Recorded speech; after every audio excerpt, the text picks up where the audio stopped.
And this is a really challenging but very productive part of the Upekkha practice. Traditionally in the text, this is called the enemy, but it can be any person who causes the mind to be shaky. Shaky in terms of aversion arising, shaky in terms of strong clinging arising. Any person about whom we are reactive.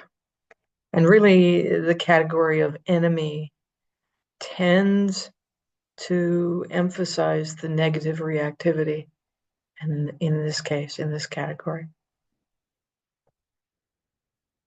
And this practice is compared to the other Brahmavihara practices. This Upekkha practice towards the difficult person is much, much more powerful. Also, much more challenging.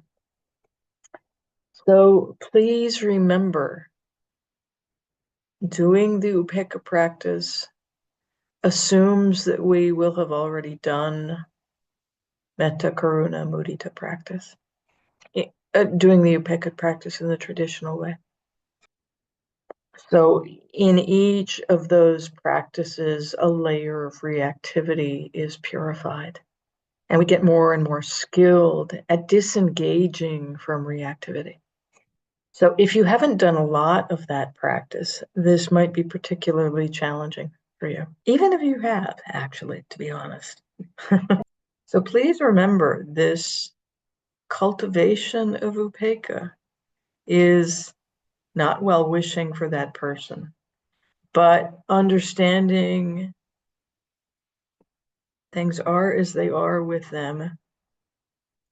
All beings are owners of their actions, which means this is an opening. If somebody's behaving in a way that's unwholesome and difficult, this is an opening into compassion for them. They're doing the best they can. Whatever seeds they're planting will ripen, and it might not be easy. It also goes in the other direction. So when we're saying kamasaka, we're using this other person to elicit whatever reactivity we may have. So if, because of somebody else's unwholesome speech or action, we have a reaction, kamasaka applies there as well. So what do you want to cultivate? Just because somebody's doing something unskillful, unwholesome, or just plain wrong doesn't mean we have to compound that and add to the negativity in the world. So we do have a choice. And that choice is to incline to upekkha instead, to remember the wisdom embedded in that phrase. And when we do that, the reactivity will naturally subside. Stay with the same person, though. It doesn't mean there isn't more to be done. Then it's the cultivation of a habit of inclination, just as with any other category. Yeah. So this practice and this category in particular can bring up a lot. The other side of that coin is it also brings into our being a quality of patience we might not know we have. And again, as I said last night, if you are feeling overwhelmed, if you feel like the mind is just getting tighter and tighter and tighter, no matter how much you incline to upekkha, take a moment, pause. Don't forget to breathe. And be very, very, very careful about thinking about whatever it is that's habitual. It's really important you stay out of thinking about, oh yeah, this is that anger that I always have and why won't it go away? Or this is that resentment that I shouldn't be feeling. Forget all that. Please, I beg you, just put it aside. It only makes things more difficult. What do you really want to cultivate? So before we sit, really taking a moment, do you want to cultivate a view of self?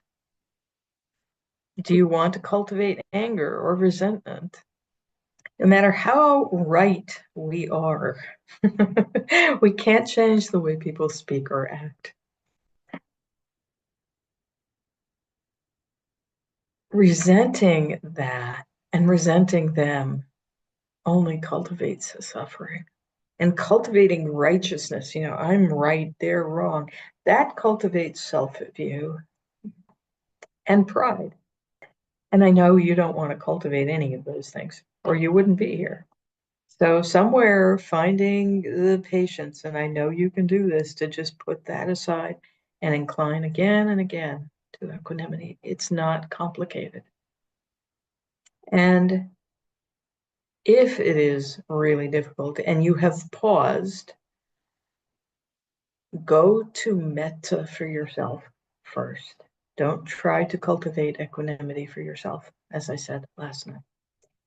So taking a moment to choose your difficult person for the morning. As usual, starting fairly easy. Not the most complicated, difficult person, please. Not yet. And doing the practice exactly as we've done before. So settling into your practice posture, whatever that is, taking that last sip of tea or water, closing your eyes when you're ready, grounding yourself in presence, and then in your own time, beginning the Upekkha practice.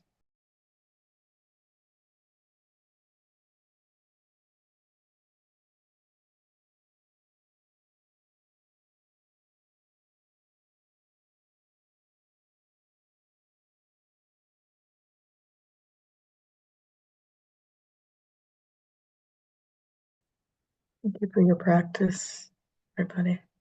Grazie a tutti per la vostra pratica.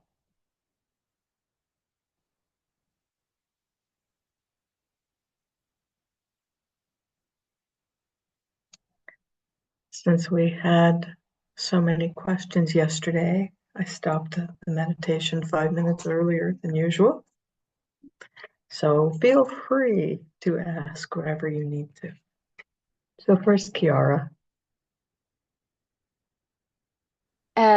So I've noticed that different formulation of the Upekkha phrases leads to different states of mind, even in the short interval of time. For instance, if I say Kamasaka, or the hair of your action, leads more to Schadenfreude. Whereas Mm-hmm. if I say your happiness depends upon your action, leads to more of compassion and care. So my question is, um, should we use the phrase that elicit the more awesome state, or is a form of avoidance of the unwholesome state? And I would like to ask also about pronouns, and impersonal form of the phrase. Should we say your happiness depends on your action, or more our happiness depends on our action? Thank you, Chiara. Good question. First, you don't ever want to cultivate Schadenfreude. it feels nice in a yucky kind of way, but that's not a habit we want to get into. There's enough there of potential unwholesomeness. We don't have to actually bring it up. The practice will do that. So as that text that I quoted last night indicated, using a phrase that, at least at the beginning, doesn't cultivate unwholesome states.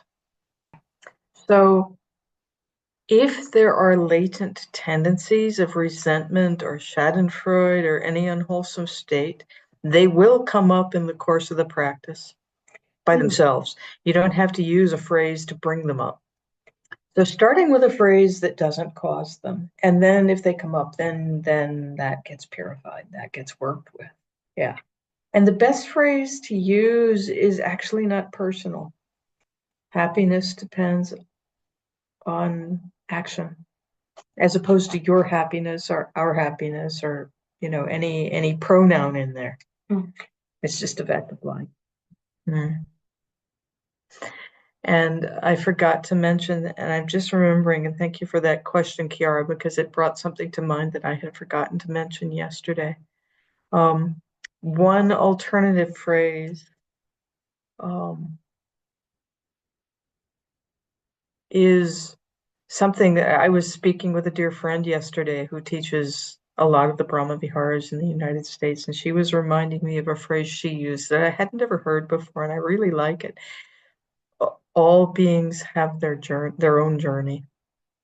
So I invite you to play with that because it's quite a beautiful expression of Kamasaka. So Phaedra and then Armando. I would like to ask this question. It's related to memories coming up during the practice. How to deal with them? Because it just happened to me. And so I'm wondering if we should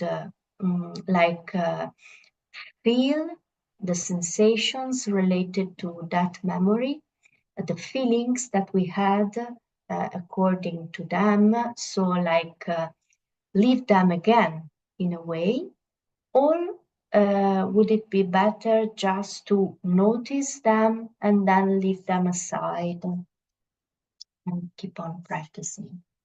I think you know the answer to that. It's not necessarily what the ego wants to do, though. So the answer is clearly the second. So yeah, you can acknowledge if there's a strong reaction because of the memory, not reliving it, but because the memory is there, like maybe fear or grief or any really strong emotional reaction, acknowledge that and feel into that, but not with any storyline at all. Just feel the bare, simple, direct experience of that physically. And then go back, after you've done that, go back to the Upekkha practice. Yeah. So any state, grief, fear, longing, sadness, just feel them and then go back to the practice. And as I said before, should these be extremely strong and you don't feel like you can be with that in a balanced way, go back to metta for yourself or compassion, whichever feels most appropriate. Using a phrase that contains the feeling of upekkha. So may I be at ease with this anyway is a good one to use.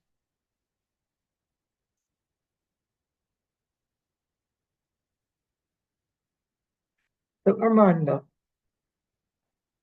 And then Lorena. So I have a doubt related to the chosen person. So I decided to choose a family member, which is quite close to me. And as there is a difficult moment right now, I decided to go for this person. But as it is really close to me, in terms of love and affection, I'm wondering if it's a good choice or not. It could be, or maybe it isn't. It depends on how strong the reactivity is around this person. So if you find yourself being deposited in really difficult, deep states of suffering repeatedly, if you find yourself thrown in there because of the reactivity to this person's situation, go to somebody easier. But if the reactivity is just there kind of bubbling away and it's not really overwhelming, stay with that person. If you can maintain basic balance without getting overwhelmed, that's fine. Ok, grazie. Grazie. Lorena, please. So partly Lorena got some answers from the other people questions, but she would like to share about this very moment of experience and then asking for another question. So it's about practicing with one person, which is kind of sticky with such a behavior, so that there is so much reactivity coming up into Lorena's practice. So it's like noticing everything. For example, there is anger arising, and so she was like going back and forth in between. Upekkha, noticing the reactivity arising, labeling it, and then feeling overwhelmed, shifting mindfully to metta, and then going back and starting again. So she was going through cycles of it many times, and even using like the Vipassana labeling to notice really clearly the aversion state, the anger, and so on. But the question is about daily life.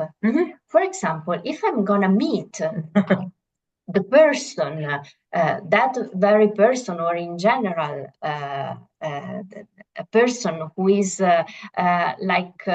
causing such reactivity, how to deal with this person, not to be reactive, how to talk with this person, and so on. Preparing yourself ahead of time with a determination to stay in the body. So what you can do before you meet them is just to remind yourself, kamasaka, kamasaka, directing it to yourself, not as a Upekkha practice, but just to remind you, what states do I want to cultivate? And then if reactivity begins to arise when you're with this person, you can maintain some kind of eye contact so that you're not disappearing, but then just go to the breath, go to the body.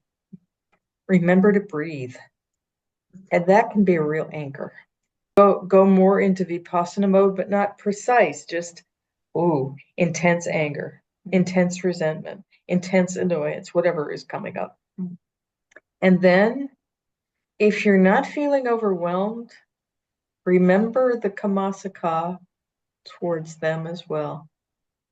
They're doing the best they can, and oh my, the consequences of being annoying or being difficult or whatever unwholesome things they're doing. Okay, thank you very much. Buona fortuna. Yes, thank you. And again, we've gone over, but Ricardo, is it a quick one? So I'm wondering if I've chosen the right person. So it's about the choice. Practicing right now, I realize that there's no ill will or the intention to do any wrong in this person, like a behavior. So it's more related to my expectations to that person. So is it a good choice to keep on going with this person? Absolutely.